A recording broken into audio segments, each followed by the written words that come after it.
The figure shows a rectangular loop immersed in a non-uniform, time-varying B field. So there's like a magnetic field that's like going. This just shows going into the page.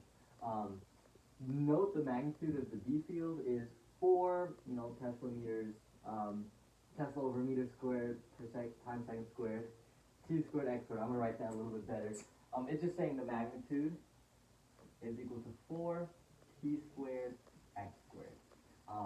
There's just some units so that everything equals Teslas at the end. Let the width be 3 meters and the height be 2 meters, and we gotta find the EMF around the loop at like 0.1 seconds. So this is a Faraday's law problem because we're dealing with magnetic fields changing and causing current, and this one's a little bit tricky because and this is not something in 2, this is probably a C level problem, like physics C, but this problem is a little bit tricky because it's not only is it not uniform, right? This x squared means that, and I really should say this is like the origin, right? This is 0, 0. So as you, and we'll say the x-axis is right here, as you go across the x-axis, your B field gets stronger. And then it's also, so it's not uniform, it's also time varying. So over time, the B field gets stronger.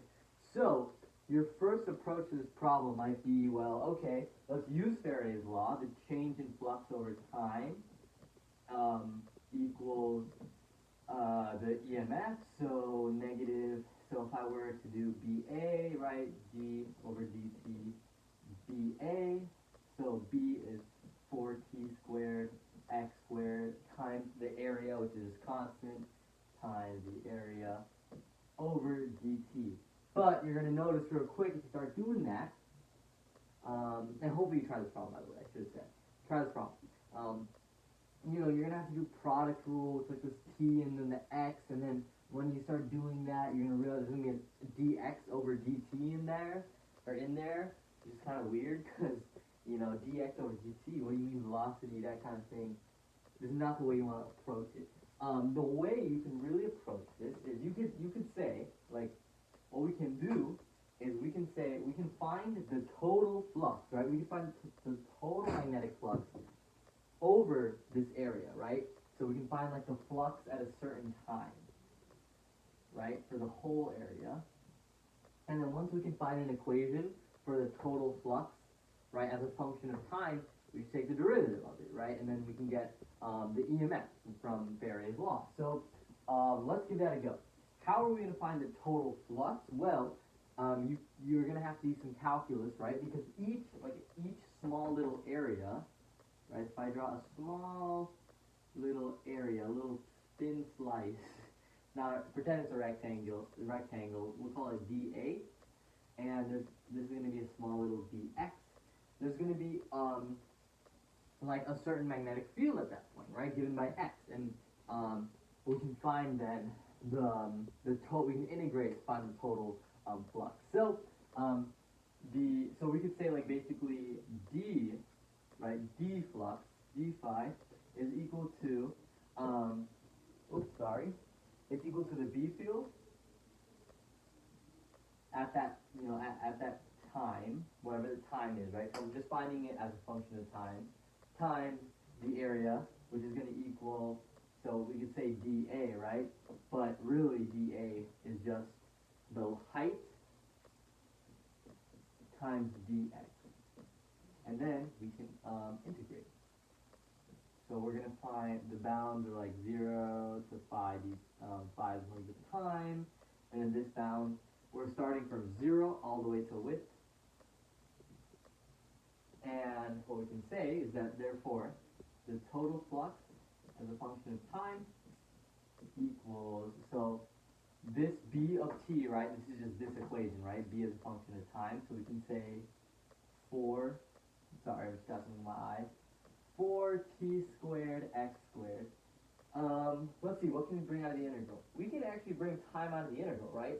We're integrating with respect to x, so we're basically finding the flux at a certain time. So the time is like constant, if you will, right? Like if I'm finding the time at 10 seconds, this is the flux.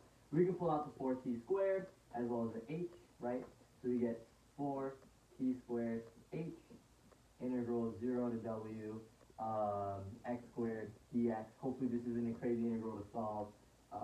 So I get the flux as a function of time is equal to 4 t squared times h, and then this would evaluate to 1/3 width cubed. So this is our function, like this is our flux, right? Like I can rewrite this as function of time. I can rewrite this as like, am I missing something? Wait, I got a slightly different answer. Let me just check. Am I missing something? What am I missing? That's really interesting. I'm missing something. Oh, never mind. I'm not missing something. Sorry about that. I'm doing this right. So you would get 4/3 t squared h w squared, and now this is the total flux going through this thing at a certain time. So now I can just like differentiate this with respect to time. So d phi over dt is equal to, so if I'm taking the derivative of this, obviously these are constants. That's a nice thing. Getting the x out of there and integrating, we can treat these as constants. And we can use power rules. Pretty simple. 4/3 times 2 is 8/3, so I get 8/3 p times h w cubed. Awesome. So now I can just plug in my numbers, because this is, and really remember, this is like Faraday's law saying that d phi is, what the heck? The change in flux with respect to time, it's like the opposite. So it's like negative d phi over dt equals EMF. I'm not really worried about direction. Honestly, I don't even like the negative sometimes, because I can find direction if I need to using Lenz's law, right? Because I know if B is decreasing this way, there has to be, like if the B is decreasing, there's going to be a B induced kind of counteracting that. So if there's a B induced this way, I can use my right hand rule and be like, okay, I need a B induced this way. So if my length is this way, wait, I'm doing this wrong. IDL. So if I have this way and my length is this way, wait, am I doing that right? So wait, B induced. So my right hand rule, B induced. My IDL. So it would be, this way is a DL. Wait. Oh, DR. It's a DL cross R. So it'd be like this way. The current would be going this way. And if I use my right hand rule, that makes sense. Yeah, okay. I could have just used this right hand rule, because there's got to be a B induced this way. So it would be clockwise, I think. I hope. Maybe I got that wrong. I'm not that good with directions. You can correct me if I did. But now, if I'm just finding the magnitude, negative doesn't really matter. 8/3 times 0.1 seconds times the height, which is 2 meters, times 3 meters cubed,